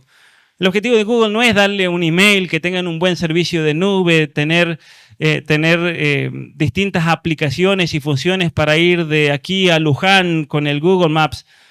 El objetivo final de todo es extraer datos para luego cambiar la conducta de las personas a gran escala, algo realmente preocupante. Y Rod Dreher, este gran autor norteamericano, en su libro Vivir sin Mentiras, hace un planteo mucho más profundo que el de Zuboff. Él dice lo siguiente: las realidades más profundas del capitalismo de vigilancia, sin embargo, son mucho más siniestras. Los genios de los datos no están simplemente tratando de averiguar lo que te gusta, están trabajando para que te guste lo que ellos quieren que te guste y sin que se detecte su manipulación. Entonces, basado en esto, nosotros podemos decir, si ellos tienen un paradigma concreto del ser humano, un paradigma transhumanista, un paradigma de deconstrucción de la familia, obviamente que están enfocando la tecnología a tratar de cambiar ese paradigma, especialmente en niños y adolescentes. ¿Y cómo van a lograr eso? Que es el gran problema. El Big Data, por medio de esa cantidad gigantesca de datos, que es, como dice Byung-Chul Han, un instrumento psicopolítico muy eficiente que permite adquirir un conocimiento integral de la dinámica inherente a la sociedad de la comunicación. Es decir, es un conocimiento de dominación que permite intervenir en la psique y condicionar a un nivel pre-reflexivo. Nos pueden condicionar en nuestras actitudes. ¿Sí? Por ejemplo, y aquí la cosa se pone un poco más complicada porque es realmente preocupante. No solamente pueden afectar la psicología de la persona, sino que también pueden afectar su estructura celular y biológica, especialmente en relación a operaciones cerebrales. Y es algo que ellos lo saben. Esto es lo preocupante. Porque una cosa es que, por ejemplo, producimos un iPad y resulta que el iPad afecta neurobiológicamente a los niños si lo usan más de una hora entre los 2 y los 4 años. Y descubrimos eso. Uy, no lo sabíamos. Qué terrible. Bueno, vamos a prevenir eso. No, lo saben. Saben que hay funciones tecnológicas que están afectando el desarrollo del cerebro y es algo que continúa.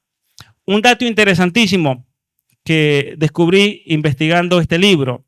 ¿Qué hacen ellos con sus familias? Una gran pregunta. ¿Qué hacen ellos con sus hijos?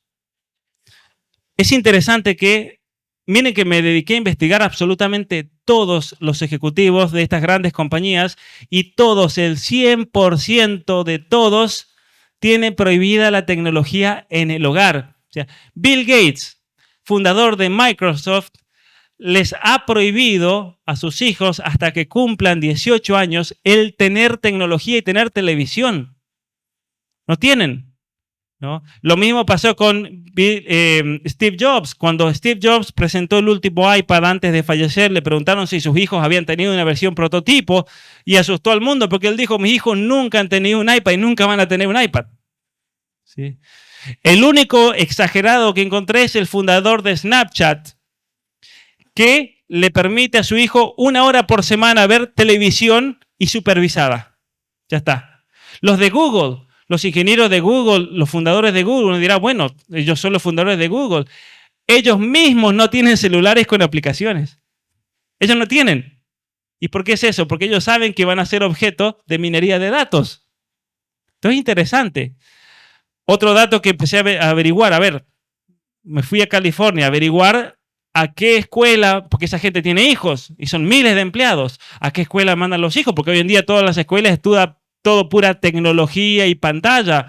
Bueno, resulta que me llevé la sorpresa de mi vida. Los mandan a escuelas Montessori, donde se exige no tener pantalla, o los mandan a las escuelas Waldorf, donde los papás tienen que firmar un contrato donde ellos se comprometen a que sus hijos no van a tener contacto con celulares y televisor en la casa. Eso es interesante, ¿no? Entonces, ¿qué saben ellos que nosotros no sabemos? Esto me parece un dato muy importante realmente para entender esto. Muy bien. Vamos a pasar al siguiente. Hay un artículo muy importante en esta revista prestigiosa de psiquiatría, una de las más importantes a nivel mundial, donde hicieron un estudio publicado en junio del 2019 sobre cómo el Internet está cambiando nuestras capacidades cognitivas. Lo interesante de este artículo llamado El cerebro online es que hicieron toda una revisión de absolutamente todos los artículos publicados en los últimos 10 años acerca de el efecto en la estructura neurobiológica del ser humano al momento de jugar videojuegos, estar en las redes sociales y ver y pasar tiempo en el Internet. ¿Y qué descubrieron? Que se están dando cambios en funciones cerebrales que tienen que ver con la capacidad de prestar atención, con los procesos de la memoria y la capacidad de almacenar y valorar el conocimiento y los procesos de socialización. Entonces, cuando vemos que hay un fracaso escolar masivo al momento de educar, tenemos que preguntarnos la función de la tecnología en primer lugar. Por ejemplo, un dato de Argentina, muy interesante. El programa Igualdad. ¿Han sentido ustedes hablar del programa Igualdad? Año 2010, Cristina Fernández de Kirchner anunció la democratización del conocimiento por medio del Internet. Si iba a acabar la desigualdad, íbamos a salir todos Einstein. Le regaló una laptop a cada niño en las escuelas, sigue hasta el día de hoy. Sí, el gobierno de Argentina entrega 500.000 laptops todos los años. Tenemos grandes prodigios que salieron de esos proyectos, como Elegante, por ejemplo, un chico conocido por sus habilidades comunicativas. Y ha sido un fracaso total, porque Argentina, si vamos a comparar, miren esto, si vamos a comparar Argentina con Japón, con Corea del Sur, obviamente, con Alemania, con Canadá, con Inglaterra, con Estados Unidos, Argentina tiene más computadoras per cápita en estudiantes que cualquiera de estos países del primer mundo. O sea, Argentina tiene más laptops en su población estudiantil que todos los países del G7 juntos. Esto es importante, es interesante para entender. Entonces, ¿cuál sería la conclusión del programa Igualdad? Que Argentina está en las fronteras del conocimiento y el avance educativo. Pero la realidad, ¿cuál es? Los últimos censos educativos nos dicen algo realmente terrible, porque el programa comenzó en el 2010 y es interesante que acaban de salir publicados los datos del año 2009 al 2021. Desde el año 2009, de cada 100 niños que entran a jardín de infantes, o sea, con 5 años, ¿cuántos terminan la secundaria? 14. 14. El 86% de los jóvenes hoy en día no terminan la escuela. Ah, sí, pero eso, todos con la laptop de Cristina, eso seguro, ¿no? Eso es un problema gigantesco realmente, que tiene que ver obviamente con el exceso de tecnología y cómo eso ha afectado la capacidad de prestar atención, los procesos de la memoria. Esto es muy interesante tenerlo en cuenta. El cerebro va madurando. Nadie nace con un cerebro maduro, nadie nace con un cerebro completamente activo. Esto es un proceso que tarda incluso hasta 25 años en activarse completamente. Y las distintas funciones cognitivas se van activando de acuerdo a la edad. Aquí en este gráfico puse la maduración del cerebro con respecto a la capacidad de resolver problemas y razonar. Recién a los 20 años, miren, en la última, el cerebro humano está casi prácticamente maduro para poder razonar y tomar decisiones. Entonces, ¿qué nos dice esto? Que si nosotros llegamos a interferir al cerebro en algún momento de este proceso, ese cerebro puede tener efectos cognitivos de por vida, que es lo que se está probando hoy en día. ¿De qué manera podemos intervenir en un cerebro humano? Por medio de los procesos hormonales. Por ejemplo, hay un libro interesantísimo que acaba de salir publicado hace un mes que se llama El cerebro bajo el efecto de la píldora anticonceptiva. Es muy interesante ese libro porque demuestra científicamente la autora que cuando una persona, una joven, antes de una cierta edad, que puede ser los 25 años, toma anticonceptivos, comienza a tener efectos de declive neurocognitivo muy profundos. ¿Por qué? Porque necesita de esas hormonas para desarrollar las funciones cerebrales. Entonces, pensemos en los programas de educación sexual en Colombia, por ejemplo, donde a niñas de hasta 11 años se las está esterilizando masivamente. Eso va a tener consecuencias no solamente en el sistema reproductivo, sino también en el cerebro. Esto es muy grave, ¿no? El cerebro, y eso va a tener, obviamente, una consecuencia ya que se toca con la activación del cerebro que puede durar de por vida. Por ejemplo, una de las cosas que ella prueba es que hoy en día hay niveles de depresión muy altos en mujeres ya adultas que comenzaron a tomar anticonceptivos antes de los 20 años. Y hay una correlación entre haber afectado al cerebro y sumirlo en estados depresivos por esos cambios cognitivos que se realizaron debido a no tener conocimiento del efecto de estas pastillas sintéticas que básicamente afectan los niveles de... Volvamos por favor a la otra. Los niveles de hormonas. Entonces, la tecnología está teniendo los mismos efectos por varios motivos. Por cambios hormonales, ya que obviamente está comprobado que al momento de estar en las redes sociales o al momento de jugar videojuegos, se secretan dosis de dopamina muy elevadas que tienen un efecto en el cerebro que luego terminan teniendo el efecto contrario de depresión, generar depresión. Por eso tenemos tantas niñas hoy en día con depresión después de pasar horas frente a TikTok. Es una consecuencia básicamente lógica que se sigue. Vamos a la siguiente, por favor. Instagram, Snapchat y TikTok, especialmente estas tres, están desplazando otras formas de interacción física necesaria entre los adolescentes, exponiendo en público esto es muy importante, el tamaño de su grupo de amigos y sometiendo su apariencia física a las duras mediciones de me gusta y los comentarios. Porque esto es clave tenerlo en cuenta en el momento de la adolescencia, especialmente en niñas. Durante la pubertad se dan toda una serie de cambios físicos, cambios hormonales, cambios psicológicos muy profundos, mucho más acentuados obviamente en la mujer que en el varón, que llevan a muchas chicas, y esto no es nada normal, que lleva a muchas chicas a cuestionarse su propia apariencia, su propio cuerpo, a pasar por un proceso de aceptación, muchas veces de rechazo del propio cuerpo, que las hace muy vulnerables. Esto es algo normal. Entonces, si alguna vez le pasó a alguien esto, no tiene que asustarse, es algo normal. Hay personas, mujeres, que tardan muchos años en tratar de integrar y aceptarlo. Hay mujeres que lo hacen de una manera mucho más fácil. Pero hay un elemento clave a tener en cuenta durante ese proceso de cambios durante la adolescencia.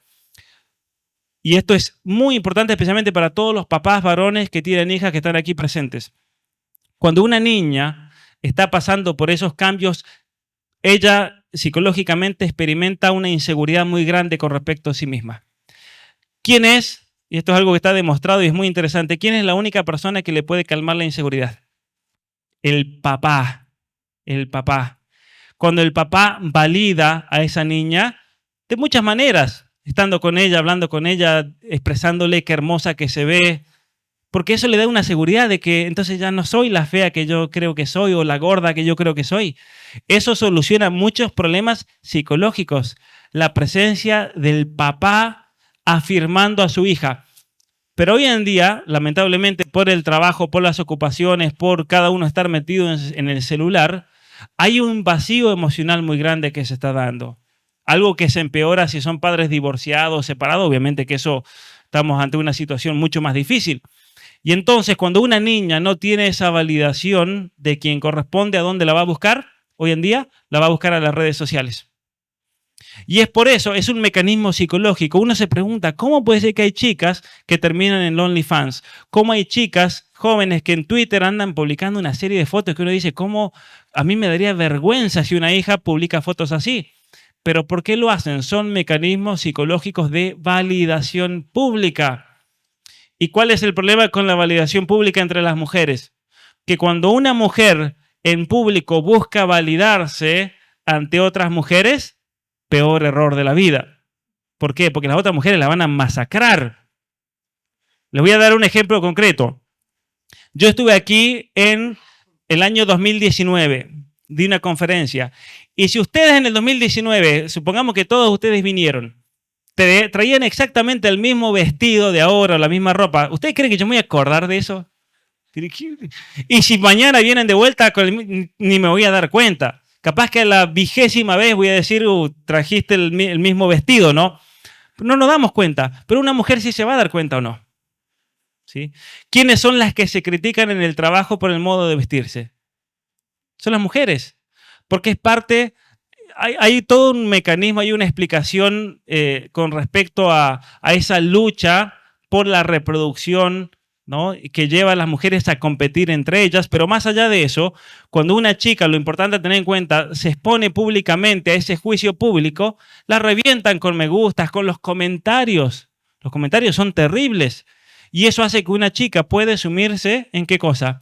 En depresión, en rechazo al propio cuerpo, que se manifiesta de qué manera, por autolesiones, por ejemplo, vamos, el uso del celular, pasemos esta, la otra también, por favor. Vamos a la siguiente.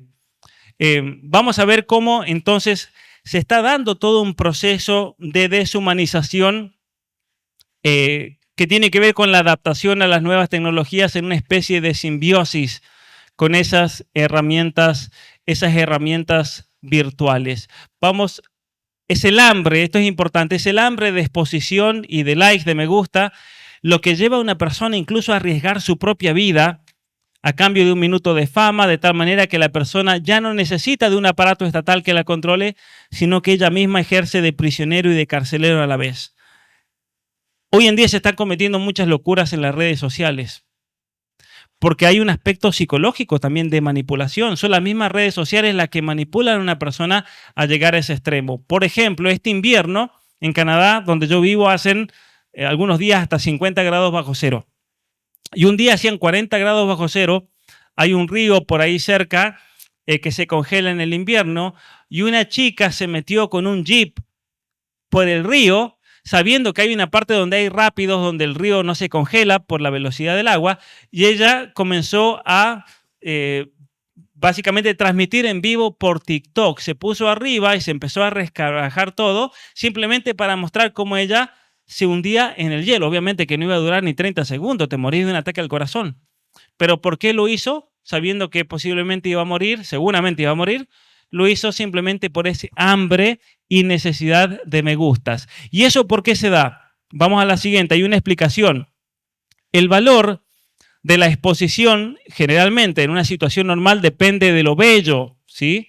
De lo bello. Sin embargo, vamos a la siguiente, hoy en día, el valor cultural que supuestamente debe depender del ser de la cosa. Por ejemplo, si una persona valora a otra, la valoro por su conocimiento, por sus virtudes, por su amor hacia mí, hacia la humanidad. Pero hoy en día el valor cultural depende de la exposición. Entonces, las redes sociales han logrado que los jóvenes hoy en día psicológicamente valoren a algo de acuerdo a su exposición. Entonces, si lo digo yo, ellos van a ver, no, Pablo tiene 150.000 seguidores en YouTube. En cambio, Taylor Swift tiene 150 millones. Entonces, Taylor Swift. Porque lo dijo Taylor Swift. ¿Saben la cantidad de veces que yo he escuchado eso? Porque lo dijo Shakira. A hispanos en Estados Unidos yendo a votar a Biden porque lo dijo Shakira. Porque, claro, Shakira lo dijo que tiene cientos de millones de seguidores o de visualizaciones. ¿Por qué puse la foto del huevo? Porque esta es una de las Kardashian, era la foto con más me gusta de la historia de Instagram, y luego a alguien se le ocurrió que este huevo iba a ser el más famoso y sobrepasó. De hecho, es la foto con más me gusta en la historia. Ahora, hay jóvenes hoy en día que admiran a este huevo porque este huevo tiene 34 millones de me gusta, porque es lo que le da el valor, la exposición, ¿no? Y un joven va a llegar a hacer lo que sea y va a tratar de manipular y entender el algoritmo para poder lograr ese valor de exposición. Entonces, acá no se trata, por ejemplo, de decir, bueno, a ver, voy a usar de las redes sociales, voy a usar del algoritmo para tratar de transmitir un mensaje y llegar a la mayor cantidad posible de gente, de usar la tecnología como una herramienta, que es lo que debería ser. Aquí de lo que estamos hablando es dejar que la tecnología me manipule completamente y manipule mi conducta. Hay youtubers muy famosos que miran básicamente todas las estadísticas y los datos que les da el algoritmo acerca de su desempeño y van transformando la actuación o el discurso de acuerdo al algoritmo. Es decir, son personas totalmente manipuladas. Si a mí me dicen, Pablo, no hables más de ideología de género porque eso hace que se caiga, y bueno, que se caiga, que yo tengo que seguir haciendo lo que hago. Si no, me voy a terminar convirtiendo en un payaso títere de todo este sistema. ¿Se entiende? Muy bien.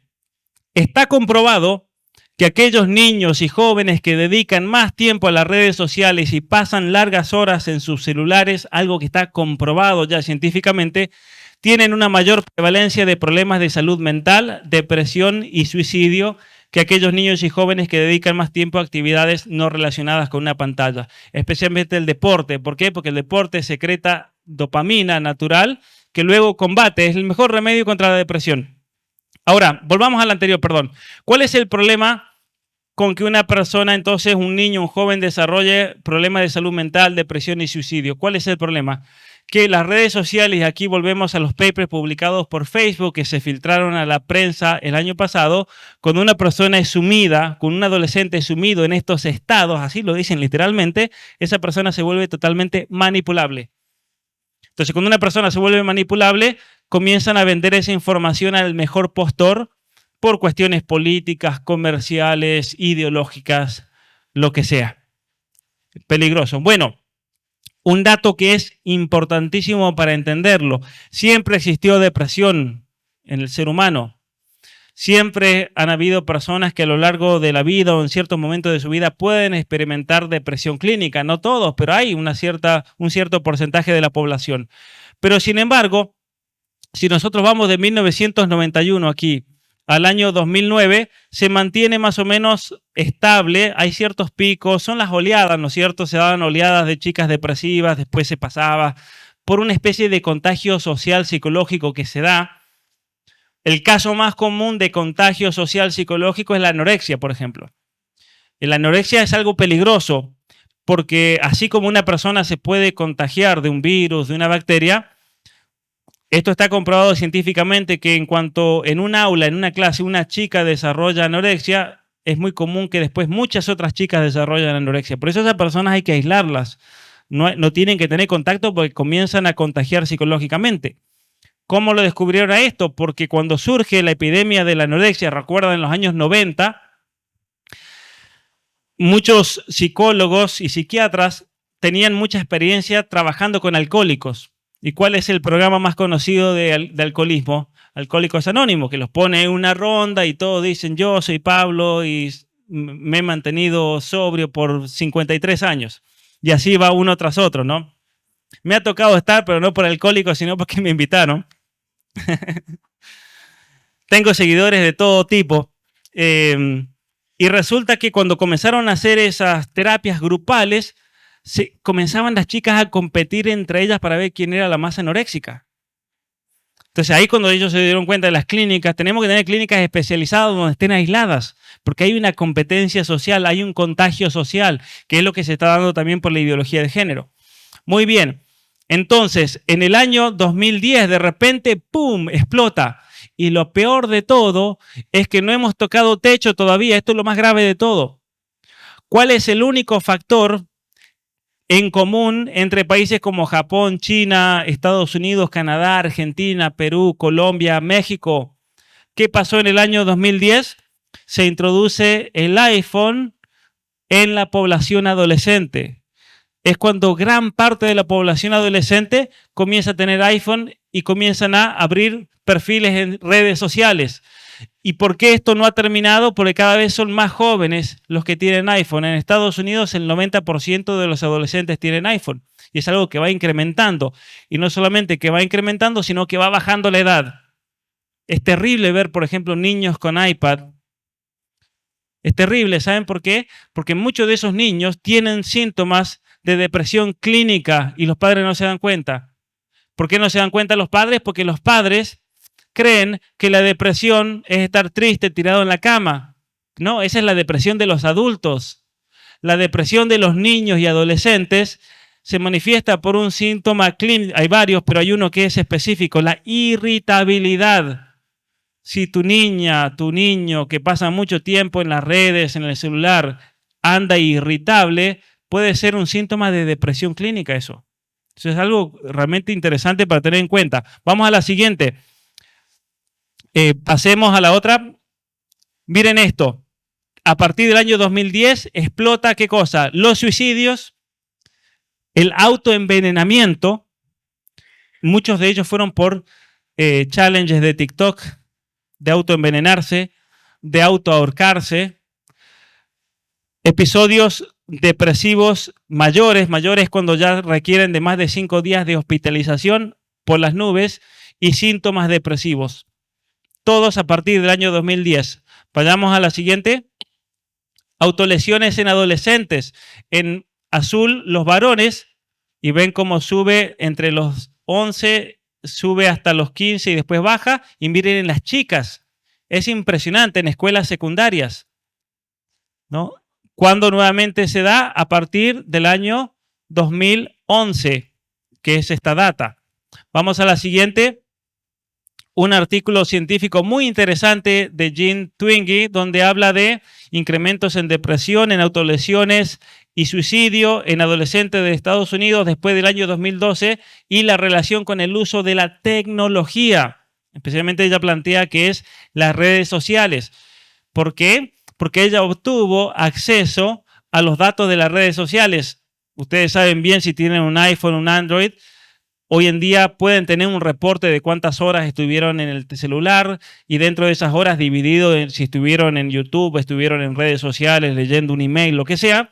Ella obtuvo esos datos y encontró una correlación entre los casos de depresión y el uso desmedido de redes sociales, especialmente por un factor que no he nombrado, que es la falta de sueño.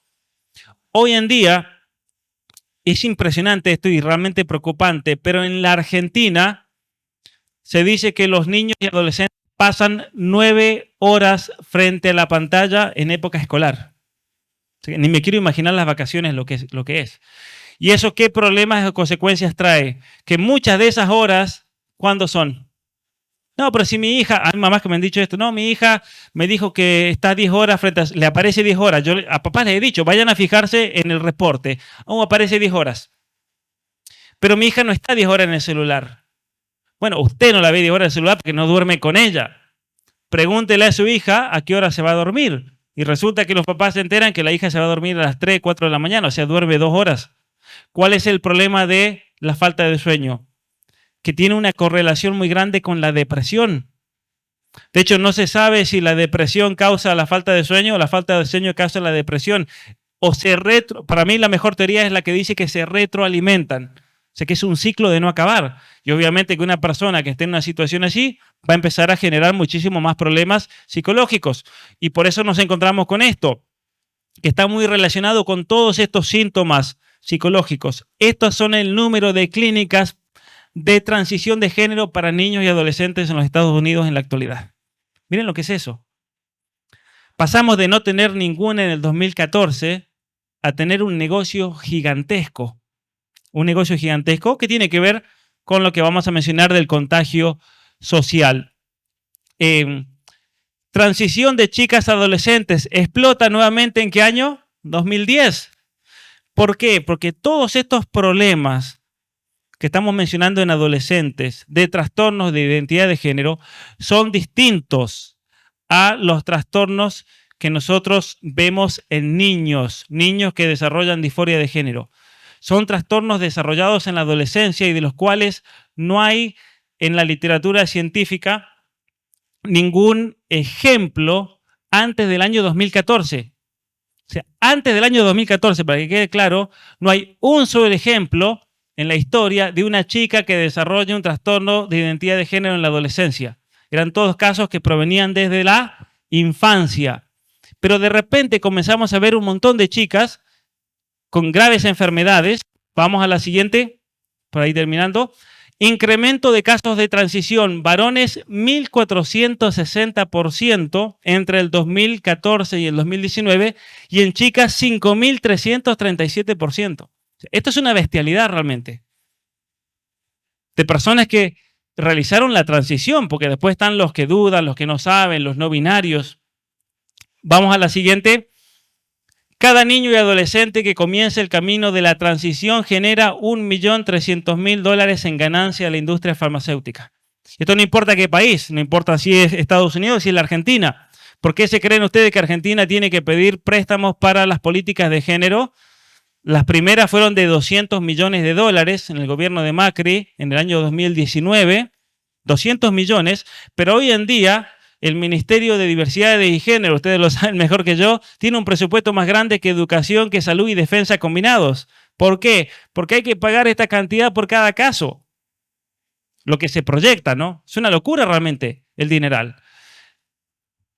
El bloqueador hormonal Lupron, que se usa para la castración química de violadores, hoy en día se lo está usando para darle a niños. Aquí lo hace la Fundación Huésped en Buenos Aires. Criminal realmente. Este bloqueador generó $726 millones en Estados Unidos en el 2018, cuando todavía no llegaba a toda a la cima. No tenemos datos del año 2020, 21, 22, que son los más terribles de la historia al respecto. Vamos al siguiente. ¿Sí? Esto es terrible realmente, es criminal. Pasemos. Casos de niños, a mí me dicen activistas, no, a los niños no los operan. Mentiras, en Canadá los niños a partir de los 14 años ya los están operando, a partir de los 8 años los están hormonizando, ¿no? Miren estos médicos criminales que publican en sus redes sociales fotos de chicas a las cuales les amputan órganos completamente sanos. Y esto tiene que ver también en gran parte, este contagio social, por el adoctrinamiento por medio de influencers en redes, tanto en TikTok como en YouTube. Es interesante que cuando hablábamos del 5.400%, en estas clínicas de género, cuando se les hacían entrevistas a las chicas sobre dónde habían comenzado a generar dudas con respecto a su sexualidad, la gran mayoría decía por influencers de TikTok o YouTube. O sea, no son problemas ni siquiera reales, sino que es simplemente una acumulación de situaciones. Vamos a pasar estos simplemente remarcando que se da una serie de comorbidades y problemas ocasionados por las redes sociales. Entonces, y vamos a terminar con esta expresión, si nosotros no le ponemos límites a la tecnología, si somos nosotros quienes le vamos a imponer límites, o por el contrario, los avances tecnológicos se imponen sobre nosotros, nuestros hijos, sin que nos cuestionemos absolutamente nada. Este libro que va a salir en septiembre es un libro que lo escribí para ponernos realmente a reflexionar sobre esta problemática, para pensar el problema de fondo, para interiorizarnos y para tomar medidas en nuestras vidas, tomar medidas en nuestra familia, y que esto también muchas veces va a implicar rediseñar la vida familiar, aunque cueste o aunque duela, ¿no? Obviamente que a lo largo del libro y especialmente en el final tengo una serie de conclusiones. Pasemos a la siguiente. Una serie de conclusiones donde yo doy ciertos consejos, especialmente para que sean los mismos niños y los adolescentes los que tomen esa decisión. Porque a veces es muy difícil decirle a un niño, mira, te vamos a quitar el celular, te vamos a quitar el iPad, no vamos a ver más televisión. Hay que hacerlo de una manera en la cual el mismo niño se concientice del problema, sea consciente y el mismo niño diga, yo no quiero tener celular o no quiero tener iPad, o un adolescente que sea consciente de que tal vez sus problemas emocionales, problemas psicológicos son fruto de pasar demasiado tiempo frente a TikTok. Y muchas veces lo mejor que podemos hacer es apagar el celular, no apaguen el cerebro. O sea, si quieren apagar el cerebro, pasen mucho tiempo en TikTok, pero tenemos que realmente encender nuestro cerebro, y para eso tenemos que reflexionar, tenemos que leer, pero principalmente tenemos que pasar mucho tiempo en familia, porque son esas relaciones humanas las que realmente nos van a ayudar, y especialmente a un niño lo van a conformar psicológicamente en la afirmación, en el amor, en la validación que necesita para así algún día realmente poder enfrentarse a los grandes problemas que se vienen y que se ven venir por medio de la tecnología. Muchas gracias.